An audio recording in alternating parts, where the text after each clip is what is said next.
Nel nome del Padre, Figliolo, Spirito Santo. Amen. Such a separation.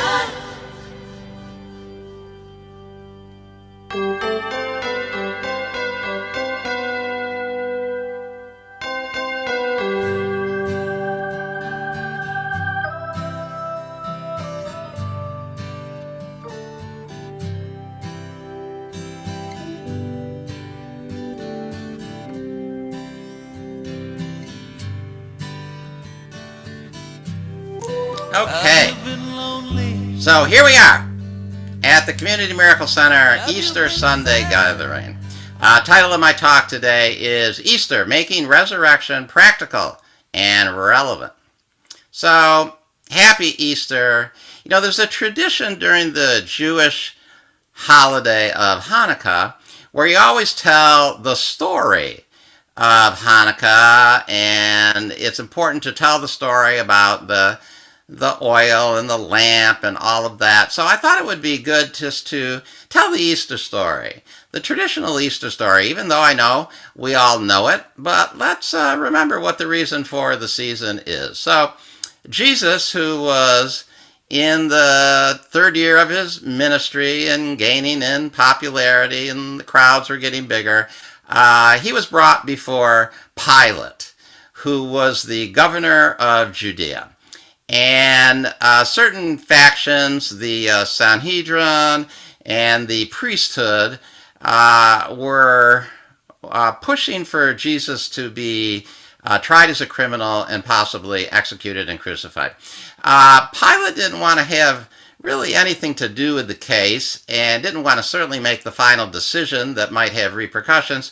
So he sent Jesus off to the Roman ruler of Galilee, who was Herod. And Herod tempted Jesus and asked him questions, and Herod also didn't particularly want the final word on what to do about Jesus, so he sent him back to Pilate. And Pilate, again, seemed not to want to crucify Jesus, but the crowd, the populist mob, had turned against Jesus at this time and were pressuring Pilate to crucify Jesus.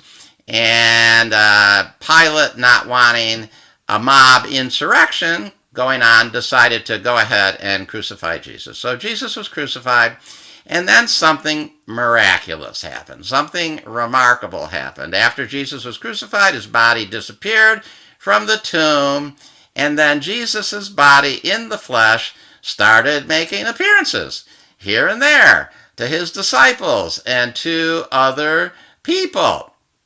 And he talked to these people, of course, and it was very startling to his apostles that suddenly Jesus was appearing to him. And also he was teaching them too, and he started teaching. And there was something a little more cosmic and lofty about all of Jesus' teachings after the resurrection. Something obviously had shifted. And then eventually, I believe it was after 40 days, Jesus' body seemed to be assumed, or he seemed to be taken up bodily into heaven. So that is the story, and that is what we celebrate spiritually, religiously here on Easter Sunday. Jesus overcame the world. He overcame the last big obstacle, the last big problem of the world, which was physical death itself. It was a big overcoming. A Course in Miracles says, in this world you need not have tribulation because I have overcome the world. So Jesus literally overcame the world by overcoming the last illusion, as A Course in Miracles calls it, by overcoming death itself. A Course in Miracles does mention Easter. It's one of the holidays that A Course in Miracles mentions, along with Christmas and New Year. And one of the things A Course in Miracles says about Easter is this week begins with palms and ends with lilies. The white and holy sign, the Son of God, is innocence. So begins with palms. This is taken on different interpretation, but of course this has to do with Palm Sunday. when Jesus rode into the city of Jerusalem triumphant. He was at the height of his ministry, the height of his popularity, and people were very excited about him riding into the city of Jerusalem. And they cut down big fronds, big leaves of palm trees and wave them. And they make a big visual thing, and they make a certain amount of noise too. And this is the kind of thing that they would have done for conquering military heroes that were riding into the city. So they were doing this with Jesus. So it's a pretty big ordeal, but the little bit of a glitch in there is that Jesus, to fulfill a prophecy, decided to ride into the city on a donkey, which was a very lowly animal. So there's a lot of interpretation about symbolism here, but one of the ways of interpreting it is that even though he was coming into the city as the triumphant hero, he was coming in humbly. So he was acknowledging his triumph and his mastery, but he was doing it without ego. I mean, that's generally the way I like to look at that. So we can be triumphant and we can have overcomings in the world, but we should be careful and not let it go to our heads, not get all prideful about it and not let it be taken over by the ego. And that is, I believe, what Jesus symbolized by riding into Jerusalem on the donkey. So if Holy Week begins with palms, that means Holy Week begins with a celebration of victory. So it's from a certain amount of victory and a certain amount of mastery over the world that we can confront the final issues, the big issues, and the big things that are there for us to overcome. We can overcome whatever crucifixion the world seems to throw at us, and we can resurrect. And as I said, I'm thinking about how to make resurrection practical and relevant. So the idea of overcoming death, that's pretty big, resurrection. That's usually a little hard for people to conceptualize. But another meaning for the word resurrection is revitalization and revival. We can resurrect something. We can revitalize it. We can revive it. Old musicals are resurrected. They're put on again. They're revitalized and revived. And we can think about resurrection in that way too. We don't have to get extremely lofty about it. So after a certain amount of mastery and a celebration of that mastery, an acknowledgement of that mastery, not in a prideful way, in a humble way, then we can have revitalization and revival about whatever else is going on, whatever else is challenging us in our life, because we now have acknowledged that we have mastery. We have waved the palms, and we have rode into Jerusalem, and we have mastered the world, and we can take on anything. And I think that's what the spirit of Easter is about. It's that joyful celebration that we can resurrect from it all. Now, in terms of, telling the story of Easter, there's another story of Easter that I think is important to tell too. Easter is actually a holiday that the Christians kind of took over from the Saxons, from the Druids. Easter itself, the word, refers to the Saxon Druid god Estre, which was symbolized by a large rabbit, a large wild rabbit, a large hare. So the Christians may have taken over the holiday. They didn't even change the name of it, though. They just kept it as Easter. And Easter was just a spring holiday. It was to celebrate spring happening, and it was to celebrate new life and rebirth. And rabbits, of course, are known for their ability to have new life, to breed. Was a very appropriate symbol for the god of springtime, Estre. And it was supposed to be a wild rabbit. Aren't all rabbits wild? I guess not. I guess there are non-wild rabbits. And the other great symbol of Easter is another fertility symbol, the symbol of the egg. So the other tradition about Easter, in telling the Easter story to remember, is that Easter is a fertility, springtime, new life, breeding holiday, where we really just joyfully celebrate life and the joy of living. And if we're going to have a practical and relevant Easter holiday, there's got to be some substantial celebration of life going on. And that's why you're always happy at Easter time. It's supposed to be a joyful holiday.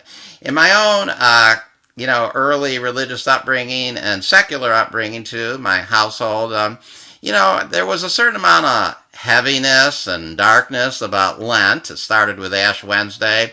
All the statues in the church were covered up with a Lenten drape, and then every Friday we went to the Stations of the Cross that marked each of the moments in the crucifixion. It was very dark and somber. You were supposed to make sacrifices during Lent. You give up things for Lent as a way of identifying with Jesus and the struggle that he was going through. But then, of course, on Easter Sunday, somehow the miracle had happened, the resurrection had happened.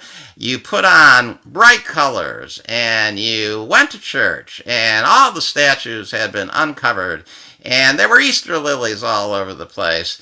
And it was joyful, and and happy music was played, and somehow chocolate enters into the picture. I don't really quite know how chocolate and Easter got associated, but a lot of people do consider chocolate an aphrodisiac. So, maybe it goes along with all those fertility symbols, the egg and the rabbit and chocolate. So, it's all mixed together, and Easter has all of that about it too. Actually, how we figure out when Easter is, that's a pretty interesting thing. It's the first Sunday after the full moon, after the spring equinox. So, think about that. It doesn't sound very Christian to me. It sounds certainly more druidy and astrological. So there are a lot of things coming together to make the Easter celebration good, which is great. That means it's a real ecumenical thing. Now, as I said, after Jesus resurrected and his body began to appear here and there, and he began to talk to the apostles, the quality of his teaching had changed. He had truly embraced something eternal. And, for many of the people, it was a little hard for them to understand what he was talking about after the resurrection. It wasn't the populist message that he had before the resurrection. So it reminded me of something that I actually read in A Course of Love recently. And it was this: to minister to those in the house of illusion is to offer temporary to the temporary. When I call you, this is Jesus talking, to offer the eternal to the eternal. So before the resurrection, Jesus was still a little bit in the house of the illusion. He was still worldly, or more worldly. But after the resurrection, something truly transformational had happened, and he was really in the eternal now. And now he was offering eternal teaching to eternal beings. Even if the beings hadn't quite recognized their eternal nature yet, he was offering the eternal to the eternal. And that idea connected with me when I read it. I've been doing this for a long time. As I said at the beginning of the gathering, for over 35 years, and a lot of the work is offering the temporary to the temporary. You offer temporary solace and comfort and fun to people and yourself who are still, living in the world. But there comes a point when the quality of things changes a bit, and you are more connected with your eternal, infinite nature, and you want to give that loftier message, that higher message. You want to give the eternal message to the eternal. I did that a little bit last week. That was a little bit of my impetus and inspiration for last week's message when I talked about not trusting our senses and understanding that the only reason we think bodies are going to die is because that's what our senses tell us. And a little bit, that was me offering an eternal message to the eternal. And I know that I succeeded because two people told me that the message was over their heads. And one person said that he had trouble connecting with the message. It was actually a bad message. And so I knew I must have succeeded to giving a different message, giving the eternal to the eternal. And I listened to it again last night, and I still feel pretty good about the message I gave last week. So I was going for that loftier, offering the eternal to the eternal. So, the populace, liked Jesus' message before the resurrection, seemingly more than they liked his message after the resurrection. I mean, before the resurrection, he told simple parables, stories that had a little spiritual teaching to them. He performed a lot of miracles of healing. Of course, people liked that. And, he manifested food for the 5,000 in the desert. There were the loaves and the fishes, and that's a great, of course, people like that. He turned water into wine. Who wouldn't like that? He did that at the wedding, turning the water into wine. That reminds me of a story. Maybe you've heard this one, maybe not. You ever hear the story about Jesus and the disciples? Jesus and the 12 disciples walking into a bar. Jesus and the 12 disciples walked into a bar in Jerusalem. They thought they were going to have a drink, and Matthew said, "Let me buy the drinks." And Jesus said, "No, let me take care of it." So Jesus goes up to the bartender, and the bartender says, "Hey, Jesus, how you doing?" Jesus says, "I'm doing pretty good." Bartender says, "What can I get for you today, Jesus?" And Jesus says, "I think I'll have 13 waters." Okay. Hopefully you like that one. Change the water into wine, He didn't need to have Matthew pay for the wine. So we need to have a good sense of happiness and laughter and joy about Jesus, about the teaching, about the holiday, about Easter. Course in Miracles says God being love is also happiness. So happiness is a strong part of the Course in Miracles message. It's a strong part of Jesus' message. And happiness is actually what God himself is. And that's a pretty unique A Course in Miracles message. Jesus in A Course in Miracles says a lot of things that people tend to skip over, and that because they're challenging, and people think they must be metaphors. God didn't mean, or Jesus doesn't mean it literally. And I get involved in discussions frequently about how people tell me that Course in Miracles isn't a church. I was confronted again with the thing that Marianne Williamson says frequently. Course in Miracles is not a religion. There's no dogma. Course in Miracles is 100% dogma. I mean, dogma just means a teaching, a spiritual teaching. So Course in Miracles is definitely a spiritual teaching. And many people, most of the people I know, relate to Course in Miracles very religiously. So, I challenge Marianne on those things. I think she's saying what people want to hear or people want her to say. She doesn't want to turn people off, and she believes that, saying that A Course in Miracles could be considered a religion or that there's dogma associated with it will turn people off. So, maybe she's protecting her audience. I don't know. But I certainly relate to A Course in Miracles religiously. Community Miracle Center is definitely a church. And I find a lot of backup for this in A Course in Miracles itself. Course in Miracles says, "I must found his church on you, because you who accept me as a model are literally my disciples." Disciples are followers. So we are Jesus' followers, and he says that he means that literally. He's not talking metaphorically there. He's talking literal. We are Jesus' followers, and we are here to be the foundation for the new church, Jesus' new church. Just a little later on, actually maybe this is a little earlier, he says this about disciples. He says, the disciples were specifically told to be physicians of the Lord and to heal others. They were also told to heal themselves and were promised that I would never leave them or forsake them. So we are Jesus's followers. We are Jesus's disciples. We are here to be the foundation of Jesus's new church. And what is he specifically telling us? To be physicians of the Lord, to heal others, to heal ourselves.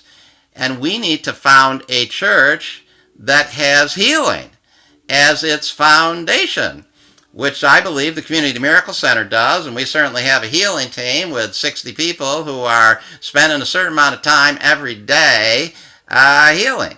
You know, and I monitor those emails and how many people are opening them. And, you know, we usually get about 75% of the people who receive those emails open them, which is an unheard of percentage for people who open emails. And it's not the same 75% every day. So, because some people miss some days. So, you know, most of the people, a profound majority of the people on the healing team are opening and reading those emails every day, which is really remarkable and something that I can be very happy about. This Easter, it's something I can wave a palm frond over, a celebration of triumph and mastery. We've got a community here that's focusing in on healing. And that's what Jesus' disciples do. And that's what Jesus' new church should be founded on. Healing. You know, Jesus didn't spend any time in his ministry talking about sin and hellfire. It's kind of strange that so many Christian churches spend time doing that. Now, I do want to acknowledge that there are Christian churches that do have a strong foundation in healing. Many evangelical churches have a strong foundation on healing. And, you know, you got to hand it to them. I think they got the message, and they at least know what the goal is. So, you know, more power to them. But I think we, as A Course in Miracles students, this Easter Sunday, need to really embrace just the very practical and relevant message that this is a joyful discipline. We're here to celebrate. We're here to celebrate life, and we are here to heal. We are here to heal each other. We are here to heal ourselves, and then to present that healing as an example to the whole world, for the whole world to see, and have joyful life energy associated with the holiday. You know, think about the rabbit and the egg and the chocolate and what they actually do symbolize, and the joyful life energy that is connected with those images. And be happy and be joyful and heal and practical and make the holiday relevant. We are here to be the foundation of Jesus' new church. And that's a good thing. That's a wonderful thing. And that's what I am celebrating here on this Easter Sunday. So, happy Easter, everybody. Spiritu Santo. Amen. Such a separation.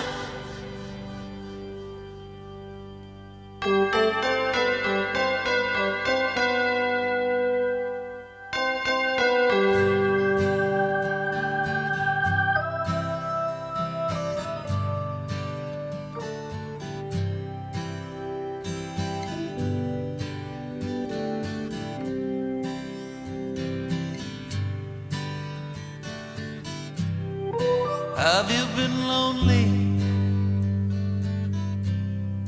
Have you been sad?